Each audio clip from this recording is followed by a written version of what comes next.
আমার বাবা আমার যখন 10 বছর বয়স তখন মারা যান। মা তখন বিধবা হয়ে যাব। তারপর থেকে চাচা আমাদের বাড়িতে আসতো বাজার নিয়ে। আমি ছোট হলেও বুঝতাম চাচার এত দরদ কেন আমাদের প্রতি। একদিন রাতের দৃশ্য দেখে আমায় এমন মনে হলো যে আমি এই পৃথিবী ছেড়ে চলে যাই। তাহলে মূল গল্পটা বলি। বাবা মারা যাবার 4 মাস না যেতেই হেলিম চাচার আমাদের বাড়িতে রোজ যাতায়াত শুরু হয়েছে। চাচা আসলে মা ভাত বসাতেন বা চায়ের পানি ছড়াতে। চাচা আসার সময় হাতে করে বাজার নিয়ে আসতো ব্যাগ ভর্তি বাজার। মা ওনার হাত থেকে বাজারের ব্যাগ নিয়ে নরম কণ্ঠে বলে উঠতেন, ঘরে গিয়ে বসেন, আমি চাই পানি চড়াই। মায়ের নরম কথায় হেলিম চাষি দিত। এ হাসির অর্থ আমার তখনও জানা ছিল না।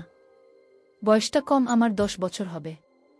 সব জিনিস এতটা না বুঝলেও শুধু এটুকু বুঝতাম সেলিম চাচা আমাদের সাহায্য করছেন। না হলে প্রতিদিন আমার জন্য লজেন্স আনবে বা কেন? আমি বস্তির ঘর ও ঘরটাতে থাকলে উনি আমার হাতে লজেন্স হাতে দিয়ে বলতেন, নেই রাসেল লজেন্স খায়। আমিও হাসি মুখে লজেন্স নিয়ে বাইরে ছুটতাম। মা আমার দিকে তাকিয়ে থাকত। 2টা লজেন্স পেলে একটা ফাহিমকে দিতাম, আর একটা আমি খেতাম। ফাহিম আমার বন্ধু। তার বয়স মাত্র 9 বছর। একটা থাকলে সমান সমান ভাগ করে খেতাম। ফাহিম আমার ছোটবেলার বন্ধু, অনেক ভালো বন্ধু। দিনের অনেকটা সময় আমরা স্টেশনে কাটাই, ভাঙি জমাই ট্রেন আসলে কুলির কাজ করি, কখনো কখনো বাদাম বুট ও বেচি। এই স্টেশনে অনেকের সাথে সখ্যতা, কিন্তু ফাহিমের সাথে সখ্যতা আমার ছোট থেকেই। ফাহিমের বাবা মা নেই আমাদের বস্তিতে, ওর বুড়ি নানির সাথে থাকেন। রাসেল বলতে শুধুই বুঝি না নিয়ে সব। স্টেশনের পাশেই বস্তি। এই জীবন কেমন তা শব্দ জগতের মানুষের উপলব্ধি করা সম্ভব নয়। শব্দ সমাজ যা জানে তার ছিটেফোঁটাও আমাদের সাথে মেলে কি না সন্দেহ। হ্যাঁ, আমরা তো তাই, আমরা কুলি, আমরা ফেরিওয়ালা। আমার শব্দ সমাজে মানুষের মতো অত শিক্ষিত নই। আমরা দুবেলা পেট পুড়ে খেতে পেলে খুশি হই। আজকে ভাঙি বেশি পাইনি, যা পেয়েছিলাম তা খুব কম। মহাজন টাকাও বেশি দেয়নি, 10 টাকা দিয়েছে। ফাহিমের সাদা মুখটা আজ কালো হয়ে গেছে। সেও বেশি কিছু পায়নি। বাড়িতে কি নিয়ে ফিরবে এটা ভেবে কষ্ট পাচ্ছে। গুলির কাজ করে শান্তি পায় না। আমাদের দিয়ে কেউ কেউ কাজ করে না। আমরা নাকি ছোট। আবার কেউ বড় বড় সুটকেস মাথায় চাপিয়ে 2 টাকা 3 টাকা দিয়ে চলে যায়। এরাই তো শব্দ সমাজে মানুষ। কষ্ট লাগে খুব, ধীর কষ্ট নেই। তুই 10 টাকা নেই। ফাহিম আমার দিকে একবার তাকায় আর একবার টাকার দিকে তাকায়। কি ভাবছিস নেধর চাচি? তো কে বলবে যে আমি হাসি? হেসে বলি, মা আমাকে এখন আর বকে না রে। ওই হেলিম চাচা আছে না, উনি আমাদের ব্যাগ ভর্তি করে বাজার করে দেয়। আচ্ছা, উনি কেন ব্যাগ ভর্তি করে বাজার করে দেয়? আমাদের সাহায্য করে তাই। তাহলে আমাদের সাহায্য করে না কেন? আমরাও তো 2 বেলা খাইতে পারি না। আমি আবার হাসি। হাসতে হাসতে গড়াগড়ি খায়। তারপর বলি, আচ্ছা হেলিম চাচাকে বলব তোরেও যেন সাহায্য করে। কেন? এবার টাকাটা ধর, চল বাড়ি যাই। ফাহিম টাকাটা হাতে নেয়। তারপর দুজনে ট্রেন লাইন ধরে বস্তির দিকে হাঁটা দিই। বস্তিতে ফিরে দেখলাম ঘরের দরজা দেওয়া। ঘরটা তো ছোট, আর একটাই ঘর। মা আমি মেঝেতে বিছানা করে ঘুমান। আমাদের খাট নেই তাই মা আমাকে কাছে নিয়ে এখনো ঘুমায়। আব্বা থাকতেও আমাদের কষ্ট হতো, কিন্তু এতটা না। আব্বা আম্মা দুপাশে ঘুমাত আর আমি মাঝখানে। কি শান্তির ঘুম! এখনো আমি বিছানায় শান্তিতে ঘুমাই। তবে আমি বুঝতে পারি মা অনেক রাত পর্যন্ত ঘুমায় না, চোখের জল ফেলে। মায়ের চোখের জল মাঝে মাঝে আমার মাথা স্পর্শ করে। আমি ঘুমের ভান করে থাকি। বাবাকে হারানোর পর মা কেমন যেন হয়ে গেছে। তবে ইদানিং মাকে একটু ফুরফুরে মনে হয়। যবে থেকে হেলিম চাচা আমাদের বাড়িতে যাতায়াত করে তবে থেকে। বাবা মারা যাওয়ার পর মা তেমন সাজগোজ করত না, এখন একটু সাজগোজ করে। ভালোই লাগে আমার। সব কিছু এত ভাল চলছে। হেলিম চাচার মতো মানুষ যদি আরও অনেক থাকত তাহলে বস্তিবাসীদের এত কষ্ট থাকত না। ঘরের সামনে গিয়ে বুঝলাম ভেতরে আছে আরও কেউ থাকতে পারে। কেন জানি আজ দেখলাম না। চুপি চুপি উকি দিলাম। যা দেখলাম তা নিজেকে বিশ্বাস করতে পারছিলাম না। চোখে হাত দিয়ে ঘষা দিয়ে আবার দেখার চেষ্টা করলাম। যা দেখছি তা সত্যি। মায়ের সাথে সেলিম চাচা ঘরে বসে গল্প করছে। মনে হচ্ছে তারা দুজন কতদিনের চেনা। আমি ধরাত করে বসে পড়লাম। হঠাৎ আমার মুখটা দেখে ফেলে আমার মা। তারপর আমি জানালা থেকে দূরে পালিয়ে গেলাম। তারপর কতক্ষণ বাইরে বসেছিলাম আমার মনে নেই। তখনও হেলিম চাচা ঘর থেকে বের হয়নি। মা, হেলেম চাচা তারা ঘরের ভিতরে এতক্ষণ কি করছে? আমার কাছে হেলিম চাচাকে একটু অন্যরকম মনে হচ্ছে। আমি চিন্তা করলাম একদিন আমি জানব হেলিম চাচা কেন আমাদের এত সাহায্য করে। এর পিছনে অবশ্যই কোনো কারণ লুকিয়ে আছে। সেলিম চাচা একজন ক্ষেত্রে প্রকৃতির মানুষ, খুব হিসাবে একজন মানুষ। একটা টাকা কই যায় সে অক্ষরে অক্ষরে হিসাব করে। আর সেই লোক কিনা আমাদের প্রতিদিন ব্যাগ ভরে বাজার করে দেয়। এর পিছনে কারণ তো অবশ্যই আছে। সেলিম চাচা মায়ের কাছে কি চায় এটা আমার জানতে হবে। এসব ভাবতে ভাবতেই ফাহিমের ডাকে আমি তার দিকে তাকালাম। অস্ত্রভাবে বললাম, হ্যাঁ। যাবি না কোথায়? ট্রেন আইতাছে। আমি উঠলাম। বললাম, তুই সামনে যা, আমি আছি। আচ্ছা। শাহিন এগিয়ে গেল। আমি আরেকবার ঘরে উকি দিলাম। শুয়ে থেকে দুজন যেন কি পরামর্শ করছে। চুপচাপ আমি ফাহিমকে অনুসরণ করতে লাগলাম। কয়েকটা ব্যাগ ধরতে পারলে ফাহিমের আজকের খাওয়াটা হয়তো হয়ে যাবে। আমার না খেলেও চলবে। যা দেখলাম তাতে পেটের ক্ষুধা মিটে গেছে। নিজের প্রতি প্রচণ্ড রাগ হতে শুরু হলো। কেন উকি দিলাম? না দেওয়াই তো ভালো ছিল। কেন এত তাড়াতাড়ি ফিরলাম ঘুরতে? এত তাড়াতাড়ি না আসাই তো ভাল ছিল। মনে মনে কপাল চাপড়াতে থাকলাম। সুখের পৃথিবীতে মেঘের ঘনঘটা। রাতে ঘুরতে ফিরে দেখলাম গোস্তের সুগন্ধ ছড়াচ্ছে। আজকের ঘটনার পর আমি বুঝতে পারলাম এর সুগন্ধ নয়, দুর্গন্ধ ছড়াচ্ছে।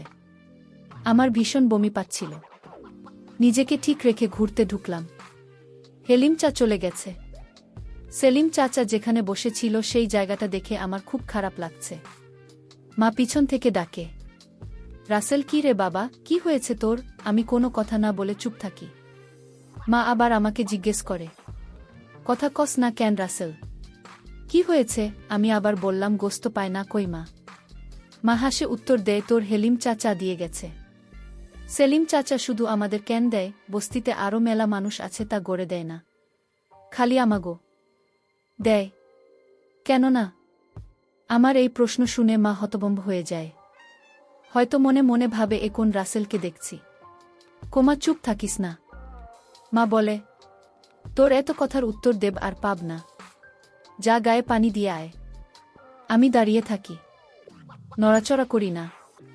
বাবা মারা যাবার পর আমরা হয়তো খারাপ অবস্থায় ছিলাম, কিন্তু না খেয়েছিলাম না। মানুষের অবহেলা পেলেও আরেকবার ঠিকই পেটের অর্ধেকটা পূরণ হতো। কি হলো, যা দাঁড়ায় আছিস যে? মায়ের কথায় আমি কলের দিকে হাঁটা দিলাম। খেতে বসলাম। মুখটা ভার হয়ে আছে। সামনে গরুর গোস্ত, ডাল আর ভর্তা। আমি শুধু ডাল আর ভর্তা নিলাম। মা অবাক হয়ে জিজ্ঞেস করল, গোস্ত নিলি না বাপ? আমি স্বাভাবিকভাবে বললাম, না মা। কেন? তো না, গরুর গোস্ত মেলা পছন্দের, সেই জন্য তোর হেলিম চাচাকে গোস্ত আনতে বলেছিলাম। নেখা, আমি জিতেছি। না, গোস্ত দেওয়ার জন্য চামচে গোস্ত তুলে আমার পাতের দিকে ধরল। আমি প্লেটটা সরালাম। কি হল বা? নেন নামা, খামু না। আইস ভাল লাগছে না। কি হয়েছে তোর? আইস এমন করছিস কেন? জ্বর আসছে নাকি দেখি। মা আমার দিকে হাত বাড়ায়। আমি হাত সরিয়ে দিই। মা, তুমি আমায় ধরবে না। মা হেলেম চাচার এ আর গোস্ত আনতে খুলল না। আমার ভালো লাগে না গোস্ত। আমার আজকের কথাবার্তা শুনে মা কিছুটা অবাকি হয়েছে। আমি তার দিকে তাকাইনি। শুধু ডাল আর ভর্তা দিয়ে চুপচাপ ভাত খেয়ে শুয়ে পড়লাম। আমি গোস্ত খেলাম না বলে মাও খেল না। আমার পাশে শুয়ে পড়ল। আজকে আমাকে আর মায়ের ঘরে থাকতে দিল না। কইল না করে দিতাম। সারা রাত আমার চোখে ঘুম নেই। শুধু হেলিম চাচা আর মায়ের জন্য বাজার আরও কত কি নিয়ে আসে, আমি এর মানে বুঝতে পারলাম না। আমার বয়স 10 হলে কি হবে? আমি তো কিছু হলেও বুঝি। এমন না যে আমি কিছুই বুঝি না। আমি এসব ভাবতে ভাবতে ঘুমিয়ে গেলাম। সকাল সকাল ঘুম থেকে উঠে স্টেশনের দিকে হাঁটা দিলাম। এখনও স্টেশনে মানুষ এভাবে জাগেনি। ট্রেন আসতে দেরি হবে হয়তো। আমি অস্পষ্ট আলোতে ট্রেন লাইনে বসে পড়লাম। পেটটা ক্ষুধায় চো চো করছে। রাতে ঘুম হয়নি। জেগেছিলাম বেশিরভাগ সময়। শরীরটা ক্লান্ত লাগছে। মনের মধ্যে রাগ যেন ফুঁসে উঠছে। নিজেকে নিয়ন্ত্রণ করতে কষ্ট হচ্ছে। আস্তে আস্তে রোদ উঠছে। দুজন করে লোকের আনাগোনা চলছে। রোদের ঝিলিক গায়ে লাগতেই অসম্ভব ভালো লাগা কাজ করছে। গতকাল ওই ঘটনার পর এই প্রথম ভাল লাগছে। হঠাৎ কাজ যেন স্পষ্ট অনুভব করলাম। পিছনে ফিরে তাকালাম। না। কি রে বাপ, সকাল সকাল এখানে কি করছিস? এ কথা বলে মা আমার পাশে বসে পড়ল। আমি নিজেকে নিয়ন্ত্রণ করার চেষ্টা করছি, যাতে মা কিছু বুঝতে না পারে। কে যেন বলেছিল মা খারাপ হলেও সে মা। মায়েদের কাছে তাদের সন্তানরা রাজপুত্র। আমি জানি না আমাকে কতটা কষ্ট করে মানুষ করেছেন। হঠাৎ বাবার মৃত্যুতে আমাদের ভীষণভাবে কষ্ট দিয়েছে। মাকে আমি ভালোবাসি, খুব ভালোবাসি। আমি মায়ের দিকে তাকালাম। সকাল সকাল ঘুম ভাঙল, তাই এখানে বসে আছি। তুই এখানে কি করিস মা? মা হেসে বলল। তোকে বিছানায় পাইলাম না। ভাবলাম কই গেল পোলাটা, কই আর জামা। আমার তো যাওনের জায়গা নাই। মা আমাকে জড়িয়ে ধরে হু হু করে কেঁদে উঠল। বলল, এমন কথা কইস বাবা? তুই যে আমার বাপ। আমার বাপ মরার পর তুই আমার সব, আমার দুনিয়া। মা তুই বাড়িতে যা, ট্রেন আইতাছে, দেখি কেউ কান দেয় কিনা। মা আমাকে ছেড়ে দিয়ে বলল, তাড়াতাড়ি বাড়ি আয় বাবা, চাল ভেজে চাকরি। আচ্ছা মা। মা চলে গেল।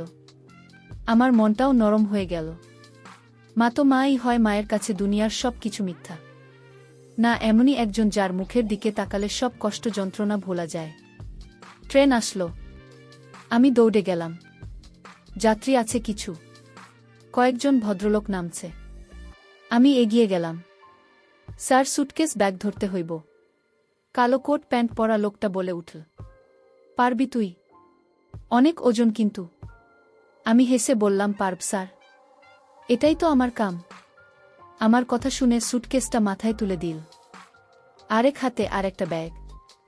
আমি ওনাদের সাথে সাথে যাচ্ছি। স্টেশন থেকে বেরিয়ে দেখলাম একটা গাড়ি, 4 চাকার গাড়ি। খুব সম্ভবত সাহেবদেরকে নিয়ে যাওয়ার জন্য এসেছে। এখানে রাখ। আমি দাঁড়িয়ে পড়লাম। আমার মাথা থেকে সুটকেসটা নামিয়ে নিয়ে বলল, নাম কি তোর? রাসেল। দারুণ তো। কয় টাকা দেওয়া লাগবে? বিসমিল্লাহতে আপনি আছেন, যা দেবেন তাই মতো। লোকটা হাসল, হেসে বলল, যাদের তাই জবি স্যার। একটা 5 টাকার কয়েন দিয়ে বলল, চলবে তো? আমি মনে মনে লজ্জা পেলাম। লোকটা হয়তো বুঝতে পারল। আমার হাত থেকে কোনটা নিয়ে 50 টাকার একটা নোট দিয়ে বলল, নে, এটা রাখছে, আমার কাছে তো ভাঙতি নাই। পুরোটাই লাখ। আর কখনো বলবেন না যা দেবেন তাই নেব, না হলে থাকবি, বুঝলি? আমার মাথা নাড়ালাম। লোকটা তার ফ্যামিলিকে নিয়ে গাড়িতে উঠে চলে গেল। আমি 50 টাকা করে নোটার দিকে তাকিয়ে দেখলাম। স্টেশনে আসতেই আরেক সাহেবের ডাক আসলো। আমি দৌড়ে গেলাম। স্যার, কিছু ধরতে হইব। হ্যাঁ, এই সুটকেস 2টা নেই। সুটকেস 2টা আমার মাথায় চাপিয়ে দিল। বেশ ওজন ছিল। আমি লোকটাকে অনুসরণ করতে লাগলাম।